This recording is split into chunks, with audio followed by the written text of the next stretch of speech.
Resurgence of Magnificence, Andrew Caston's quarters. "I'm appalled that you aren't seeking to claim that wench's head, Andrew," Selina Caston exclaimed, as her vibrant orange eyes glared at her husband across a screen. Her brown, long, straight, and adorned hair rested idly behind her. Her lips were painted with green lipstick, and her makeup accentuated her features, especially around the eyes and cheekbones. Andrew Caston, in turn, stared at his wife with a frown adorning his brow. His cybernetic eyes didn't betray his emotions as he replied to her. "Selina, his lordship has dictated a verdict. House Centaur has done something worse than exile upon her. What do you want me to do?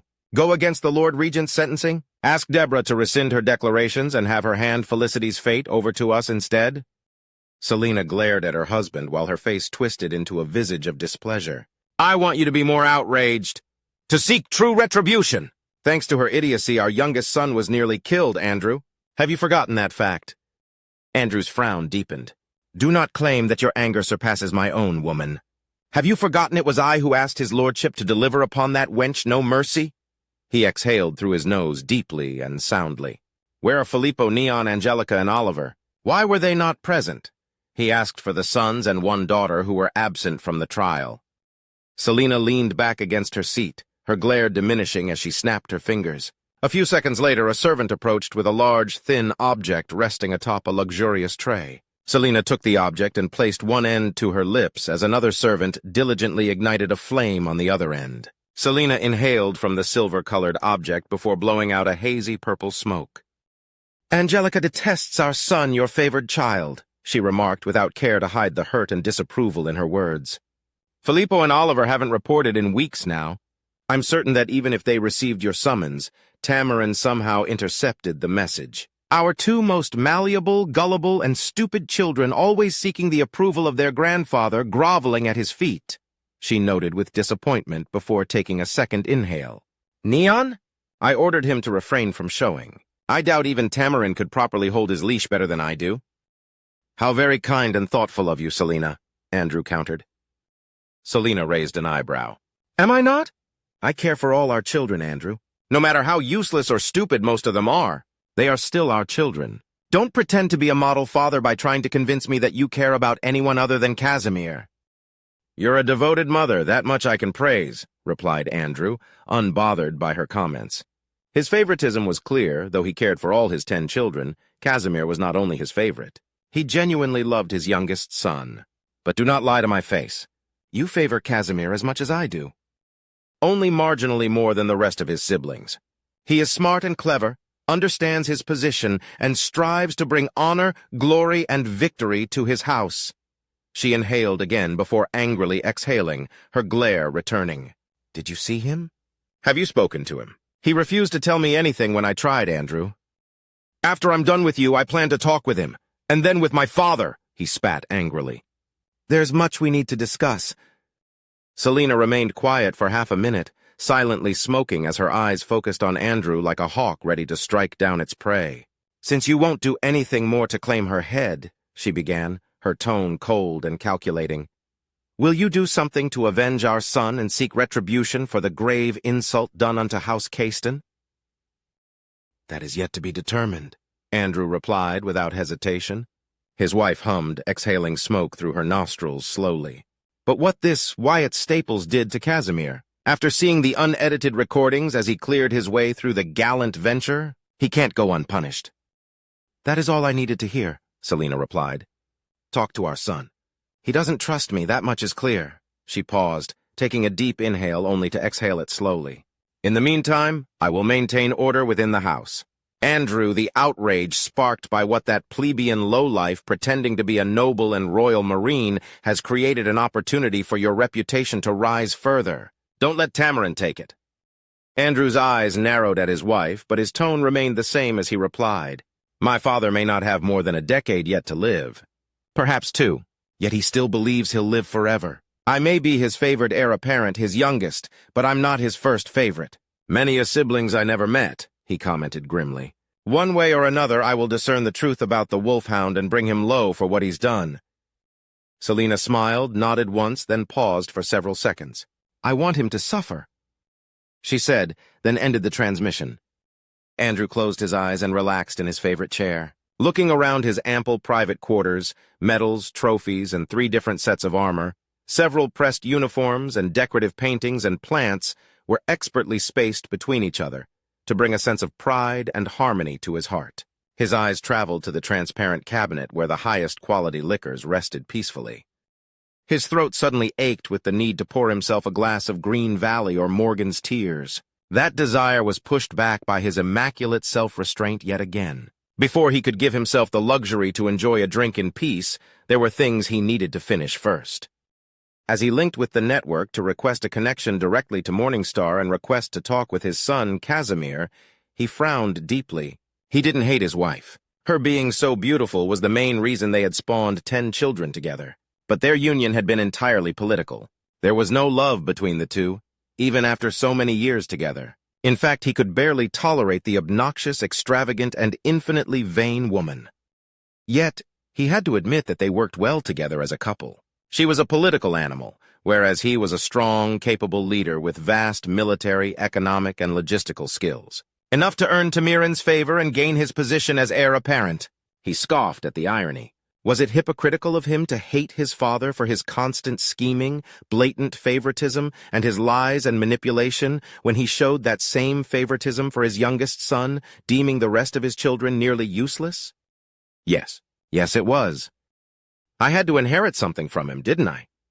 He asked no one the same question that had left his lips another 1,000 times before. Andrew had to wait for only a minute as the priority channels replied to his request. The screen before him went from black to showcase his son, Casimir. A hand grasped his heart when he saw the emptiness in his eyes, even though he was smiling at him.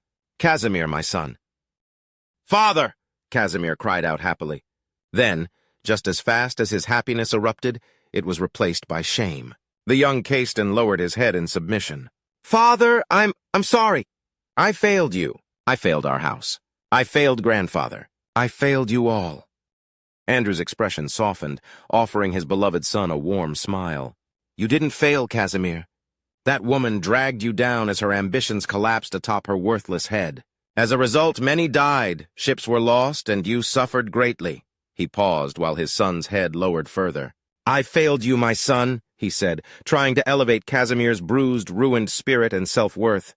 He succeeded as he stopped his soft trembling, his head turning upward to look at him in the eye, confused. "I put my trust in that woman that she would keep you safe, away from direct conflict, so that you could gain real experience from the examples of those around you. Not all missions demand bloodshed and destruction." "It wasn't your fault, Father. I was too weak-willed to put a stop to Felicity's debacle. I had so many chances, so many points where I could put my foot down, yet I didn't," Casimir chuckled. "I saw a real battle, Father.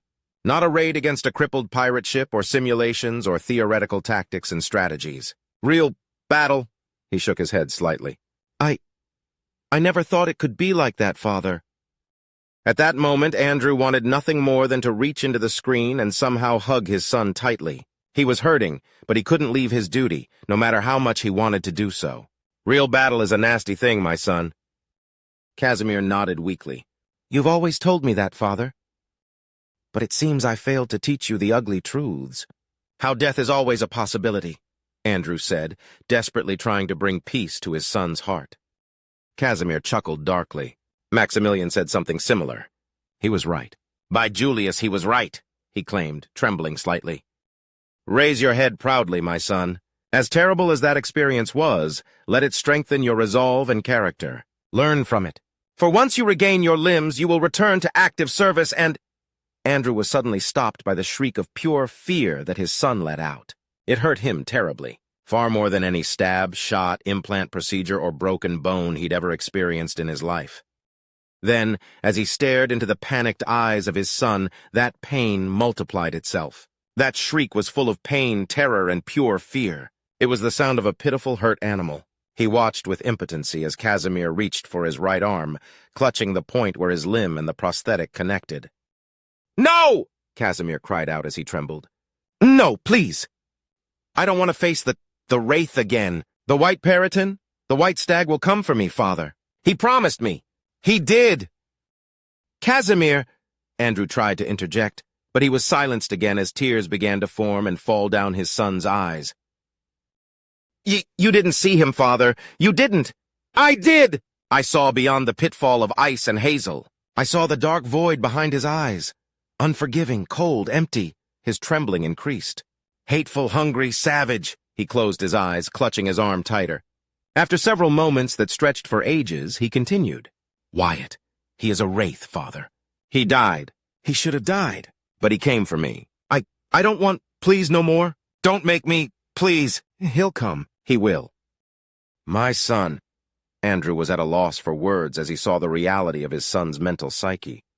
He'd read the medical reports and dismissed them as useless. He'd heard the ex-lone wolf's warnings but gave them little credit. When he saw the first recording, he started to believe, but now there was no denying it.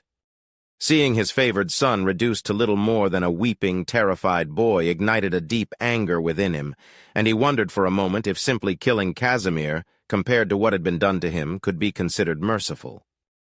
He's just one man, Casimir, Andrew began, wishing for nothing more than to help his son's crippled psyche. He won't reach you. He will, Casimir countered in a shaky voice. He'll find a way.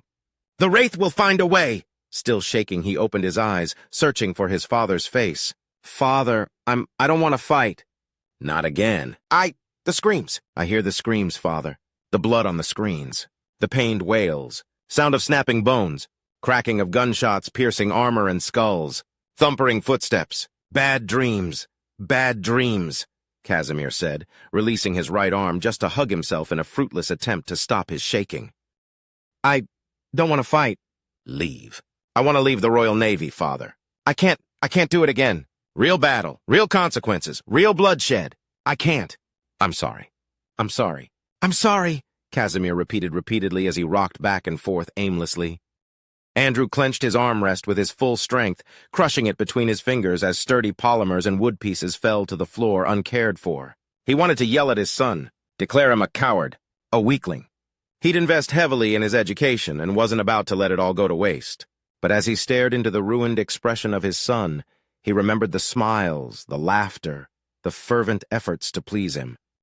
The subtle signs that Casimir was a gentle soul, noble, honorable, wonderful, full of virtues, upstanding and capable, but far too fragile to be a warrior. He was a man full of potential to become a tactician, strategist, and a competent commanding officer. What could he become? A commander? A future admiral? Had he willfully ignored his son's weaknesses just to push him into a path he could excel at? Yes, he had. Unclenching his right hand, he spared a moment to see some pieces striking into his hand. There was no pain, yet he felt the few droplets of blood trickling across his palm. Any admonishment he had for his son left his heart. Instead, he called for him gently. Casimir, you don't have to fight anymore. Casimir blinked as his shaking diminished to a mere tremble. Father? Heal, my son, Andrew continued. That you've returned to me alive is enough reward. You've done your part. Now rest. You will serve House Caiston and his lordship in other capacities once your limbs are returned to you. I will handle the process necessary to grant you a full, honorable discharge, my son. The Wraith will not come for you. I promise. Casimir's lips trembled and he closed his eyes again, causing more tears to run down his cheeks. He nodded slowly, uttering his mumbled thanks to his father and repeating that he was sorry. I love you, Casimir. You'll be back home soon, Andrew promised before ending the connection. The older man stood up violently and walked up to his private cabinet. Opening it, he poured a glass full of the first container he grabbed. He didn't care what it was. He then poured half of it over his hand, not flinching as the liquid burned against his wounds. The other half went down his gullet in a single go. When he was done, he tossed the glass away, shattering against one of his armor sets. Immediately after, he contacted his father, Tamarin. While he waited for his father to answer, he stood still, his heaving chest forcing him to breathe through his mouth as he tried, and failed, to remove Casimir's cries, supplications, and broken estate from the forefront of his mind. He didn't know how long he had to wait before his father answered, but he turned to face the screen when he did. Andrew? This better be— What happened? Tamirin asked, his mood changing from mild annoyance to mild interest upon seeing his youngest son. Nothing that concerns your interest, father, Andrew answered before moving to retake his seat. Unsurprised, Tamarin raised an eyebrow. Then his expression shifted to a more serious one. I see, Casimir's fate has rattled you? Andrew glared at his father. Did you know the full extent of the damage the Wraith did to him? He half-shouted. Wraith? Tamirin asked, unmoved. Wraith. The Reaper's wolfhound. Wyatt Staples. That man! Did. You? No? Andrew asked, his eyes burning with anger. Tamirin shook his head. Whatever you saw, I had no part in. I've only read the medical reports. By your reaction, my most valuable son, I assume the damage was considerable? Stop it, Andrew said, the words heavy as if uttering a curse. Do you think I will humor your antics? My son has suffered immensely. I will not tolerate your silver tongue and carefully worded remarks. Not now. Tamirin sighed. Oh, Andrew, if only this side of you were more prevalent. You are the best I have at my disposal, he declared between amusement and disappointment. Then he paused briefly to readjust himself on his comfortable seat. How damaged is the boy? Your grandson, Andrew remarked heavily, is in a delicate condition. His psyche was brutalized and nearly shattered beyond the point of recovery.